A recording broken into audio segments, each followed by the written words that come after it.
Welcome to the show, Maria. Thank you for having me, Merilyn. Oh, I should say welcome back to the show. Yes, this is my second time on the show. It I'm very is excited. your favourite, aren't you? I know. I'm very honored. Now, another accent, everyone, but you're not living where your accent originated. So please, Maria, introduce to my audience. I'm not living where my accent originated. Otherwise, I would sound like an Essex lass. I live in, are they called lasses? I don't know. But I live in Essex in girl, the UK. isn't it? An Essex girl? Essex girl. Mm.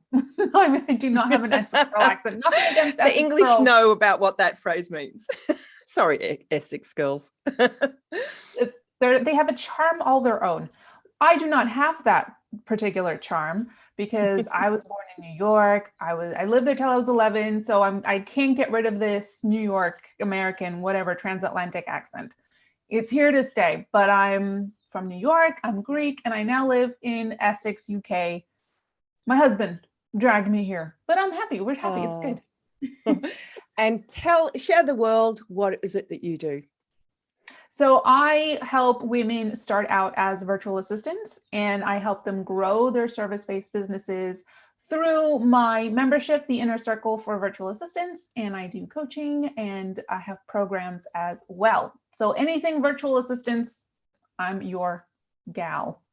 So you're a business owner, entrepreneur, and generally lovely person. Oh, thank you. And if you want to know all the details about Maria, I'll post in the show notes her first episode, so you can hear the stories, because there's some great stories about when you worked in events and PR and yes. All the very exciting sort of Hollywood type things, wasn't it? Or Broadway, or it was. Yeah, Whole I remember. So Maria, we are taking, as I said in the introduction, we are celebrating women this month, which is a very unusual thing for me to do, because I don't think I'm not a girly. I never have been. I've never been a pure tomboy, but I've always had this kind of balance between the energies. And whilst the whole series is not about those energies, how do you feel when women are highlighted? Like when it comes up to sort of International Women's Day, what's your initial reaction or feelings about all of that? So I'm kind of saying this is unusual. So this is definitely a big picture inspired thing. Merilyn, do it. It's not my normal thing. Yeah. How do you feel about it all? How do I feel about celebrating women for a whole month? I think it's wonderful. Like, why not? I mean, why not celebrate anything amazing for a whole month? And women in particular, why not celebrate women for a whole month? There's so much to celebrate there. And we are the better gender, not the better gender, but there's so much to celebrate with women. I personally have 2 little boys, right? So I'm kind of in this conflicting situation where, yes, let's celebrate women, and not at the expense of men, but there's a lot to celebrate with women, because we have this history of being, of oppression and all of that. So we're now I feel like we're kind of making a lot of progress coming out of that patriarchal society type situation.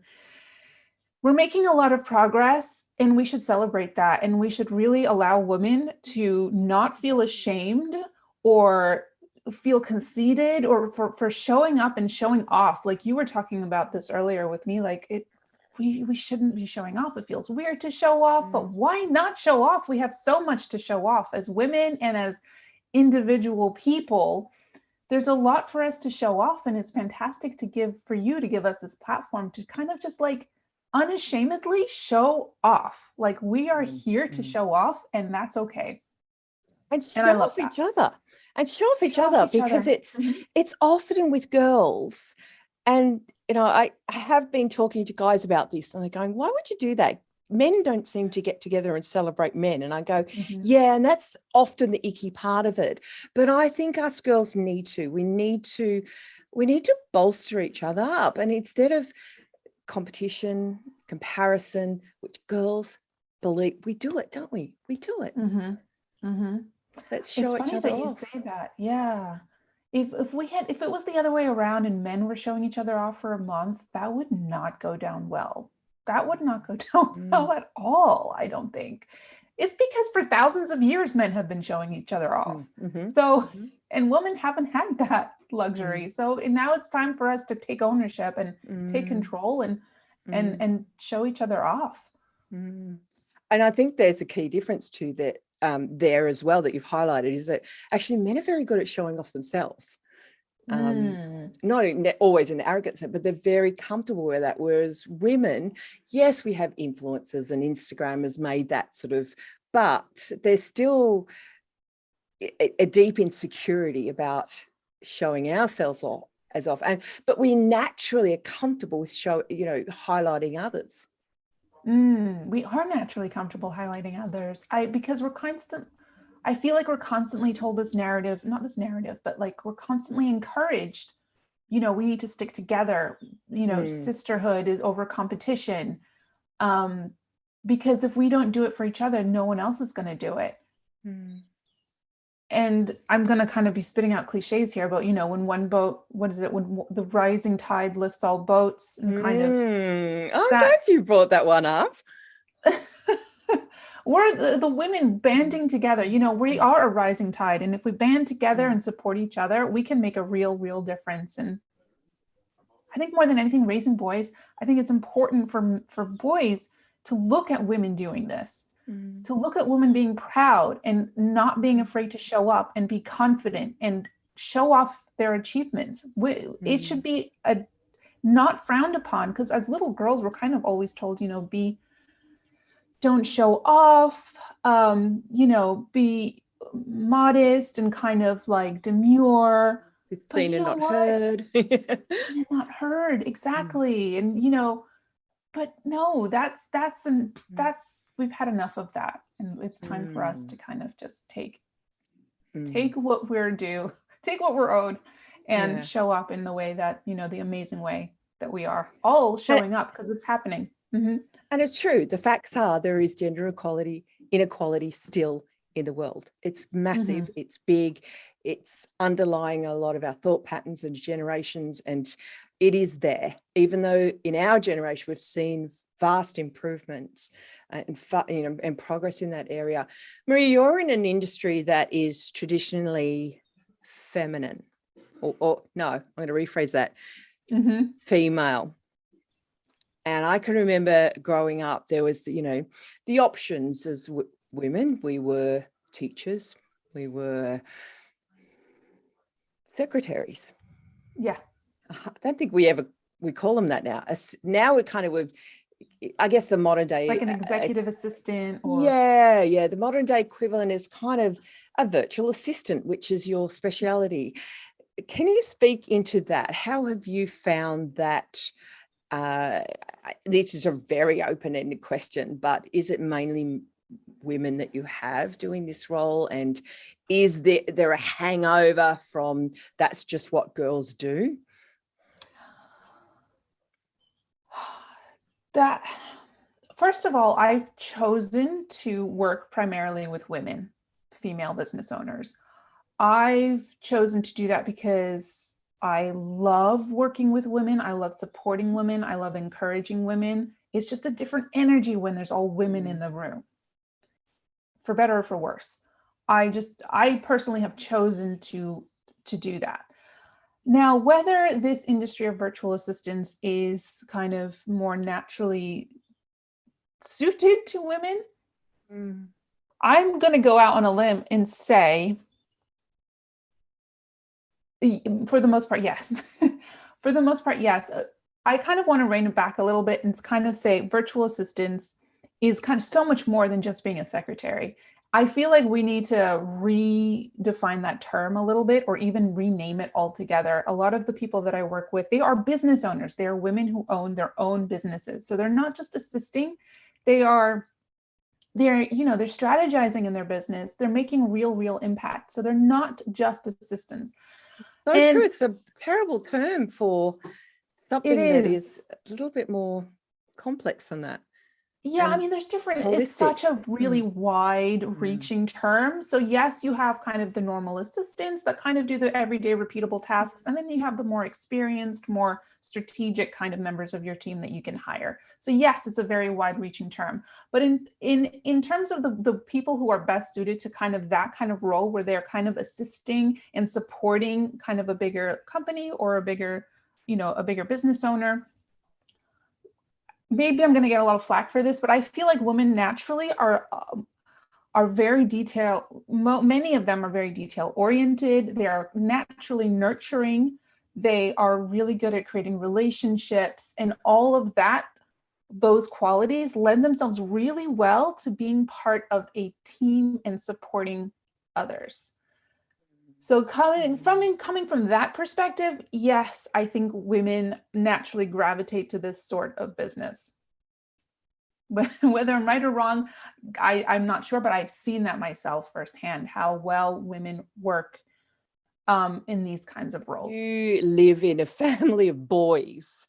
As you know, I've Yeah. got a son too. What do you love about being the girl, the woman, the female in your family? Yeah.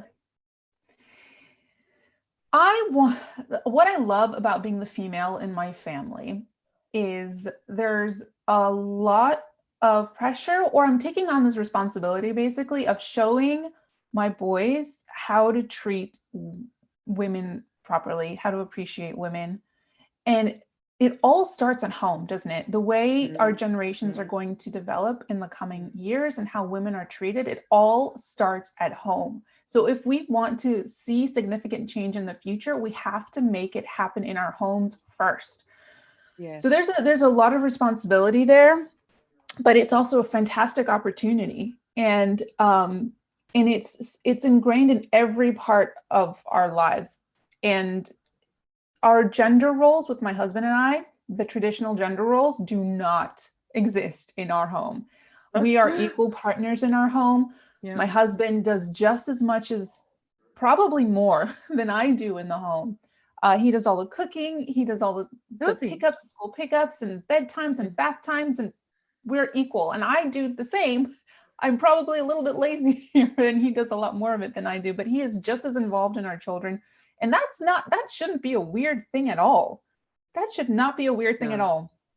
So, and I don't think it is anymore, really. No. I'm hoping it's not, but it's slowly moving in that direction. And when it comes to the boys and how they treat the girls at school and their friends, it's like there's a lot of responsibility there for them not to fall into that kind of toxic masculinity. And we're constantly talking to them about it, and it's great, and we'll see the fruits of our labors, I think, when they become teenagers, and that's when it really kind of starts to take hold, that kind of the masculinity and the bravado that happens with the males and the men. But they've grown up in an environment where that shouldn't really cut through as much. They've seen their mother working. They've seen their mother doing fantastic, wonderful, impactful things. And I'm hoping that will, stay with them, and they will treat all women, as individuals who deserve, God, the words aren't coming to me. I think you're doing a great job. Maria, can you give us some examples of some of the things that you do with your boys to around this topic? Okay, let me think a second. The examples that I do with my boys, I talk to them a lot about my work. Yeah. They see me as a teacher. They ask me, they don't really understand what I do. My boys are 8 and 9. So they ask me, well, what are you doing? What are you doing? And I'm like, I'm a teacher. And they love that, because teachers are kind of the most important people in their lives. Yeah, they hold them to high regard, and as they should do. And they love it that I'm a teacher and I have students. And they ask me what my students do, and I tell them, these are all women who are growing businesses, and they're making money, and they're working with people they want to work with. And they're like, wow, this is fantastic. They don't think it's that weird, because they haven't really entered the world where that's kind of not the norm. For them, it's the norm. And And it is the norm. I'm making a bigger deal out of it than it is, but they see women doing amazing things every single day, whether it's me or you, the people that I talk with and interact with and network with every day. I talk to them about it because they ask me. So for them, it's great that they see that. And it with boys, it all comes down to like, how do they interact with girls in their everyday lives, And at that age, they're kind of like, girls have cooties, or but they're kind of coming into that age where girls are kind of intriguing, and now they're interesting. And that's where it gets tricky. And it's like, how do you show respect towards girls, but also be like interested in them? And I'm just trying to think of specific ways that we do that. And it's about, including them in their games, and if you see other boys talking badly or treating other girls badly, make it stop. And just being aware of how other people are treating girls and making sure it stops. Because they know how to treat girls well. I hope. I love most how you have made women having their own businesses normal. And it's amazing how many women I work with who say, oh, I'm the only business owner in my family.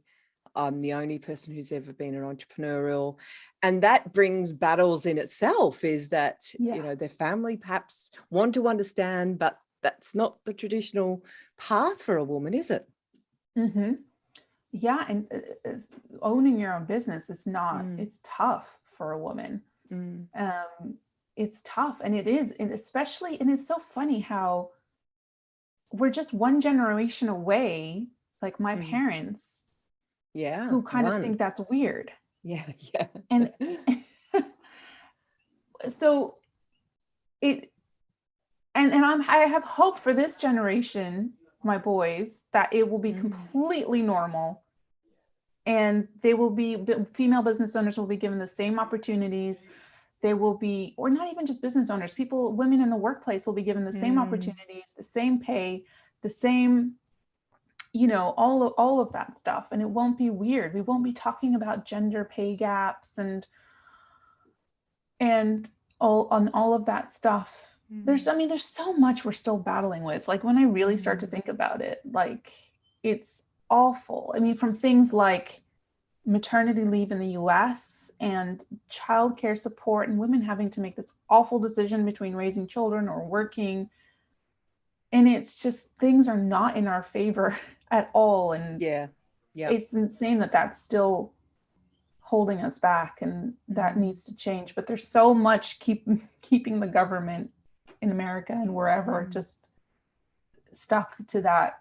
It's not in their benefit to support women. So there's a lot still to battle, but hopefully with every generation, that's. So I was reading the other day about how in Finland, I think all of the governing parties, or all the government parties, are run by women. Maybe I got that wrong, but it was, the representation of women in the government in Finland is much, much higher than anywhere else. And that's inspiring. I love inspiring stories like that. I'm reading again through Melinda Gates' book, and I'd never thought about women and empowering women in that way, in that even just the invention or the provision of birth control in a lot of countries has radically changed the trajectory in a fantastic way for women, and given them more options, given them longer life, more health. Incredible. So they don't just have a gazillion babies and die birth. They can, they're building things. So, I mean, if you want to have a gazillion kids and die birth, go for it. Eat your heart out. But oh gosh, if I could give you a magic wand and you could change anything to do with gender equality, how women are perceived, how women are treated, what would you tackle first? What would I tackle and if you want to say pass, you can.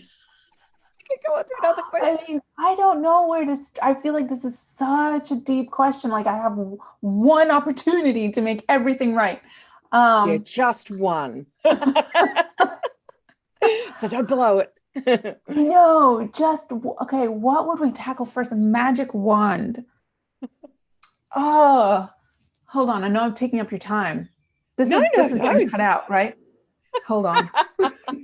I might include it because it's lots of fun watching you here. No. What would I do? Okay, so gender equality. I'm just have to think. Where do men have an advantage to women, and where do men have an advantage to women? Like everywhere. I really think I'm kind of, my mind is going to like maternity leave and support during maternity and helping women come back into the workforce after taking maternity. I don't know the ins and outs of like maternity in different parts of the country, like in the world rather, but I feel like women having to make that decision between being able to afford to come out of work to raise their children.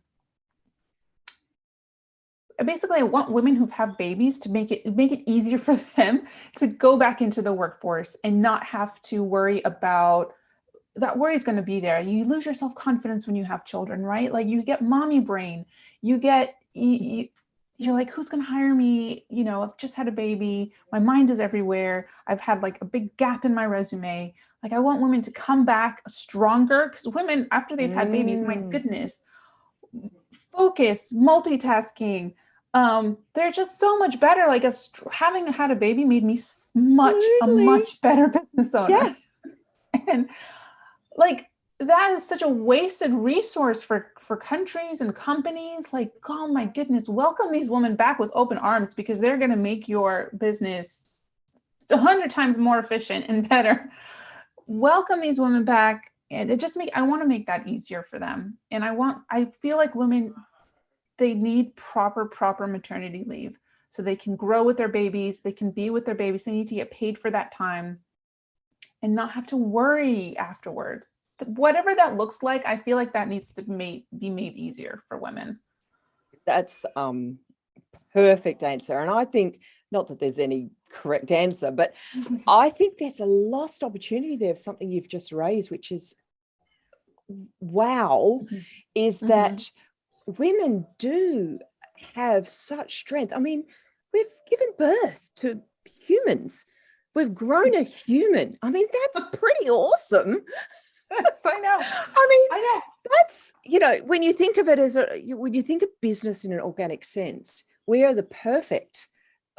It works. And yet, when we go back into the workforce, we have to fit into like this old clothes, this old suit, this old container that we had pre. And yet we're missing out on the beauty and the strength and the power that a mother can bring. And I don't want to discriminate against other women who aren't mothers. No. But yeah. I mean, every woman is obviously powerful. I was reading an Instagram post that said, women, they grow humans, they bleed, they manage teams, they manage household finances, whatever, all at the same time. They grow businesses. Like, what more do you want? Like, if you want a powerful a leader, that you've got a leader right there. Like women are just amazing. Like, yes, biologically our bodies make humans and we don't really have much control over that. It just happens to us. But everything that happens afterwards as well, it's like, my God, we're amazing. We're amazing. Like, and I think the whole reason we've been oppressed for so long is because men are jealous. Yeah. I would love to be a fly on the wall at your dinner tables with all those. I know, but I love this. We do have these conversations at the dinner table. And I think that's great. It's and what great. does your husband and the kids say when you say things like that? I mean, my husband, you're right. And my boys, they also agree. but I don't want them to feel lesser. That's the kind of the balance, that's you right. know? Mm-hmm. I, not that there's any danger of this happening, but I don't want the scales to tip too far to the, I'm going to get a lot of trouble for saying that, but I don't think that the scales will ever tip too far in favor of women. It's the equality part of it, right? We just want equality, but the fact of the matter is women are amazing, and we should talk about it all the time. Maria, who has influenced and inspired you? Who would you like to show off? I would like to show off my mother, my mom, my amazing mother, who has been through a lot, but all throughout it all, she has always maintained positivity, a passion, a creativity that has withstood so much being thrown at her. She's always positive, and she feels like home to me. She is home to me. So I hope to be that for my children as well. And at the end of your life, what would be the best thing that I could show off about you? Oh my gosh, at the end of my life, I want to have helped hundreds and thousands of women to be the best version of themselves, whatever that looks like. And I chose the avenue of growing a business and making money on your own terms. That is the avenue I've chosen to help women be the best version of themselves. Yeah. I'll do it. Okay. And I want to be a good mom for my kids. I think you already are. Thank you so much for letting me show off about you, bring you on, take the discussion into places that it hasn't been yet. Is there anything else you'd like to leave with the listeners and viewers? I just want you all to be proud of yourselves. I want you to be happy. I want you to realize your worth. Don't let anybody tell you otherwise. Don't let anybody influence how you feel about yourself. That's easier said than done, but you are amazing. You are trying your best, and you should be proud of everything you've done and you can do, and that's available to you. Thank you, Maria. I hope you really enjoyed this, everyone, and I'll see you tomorrow. Thank you so much. Bye.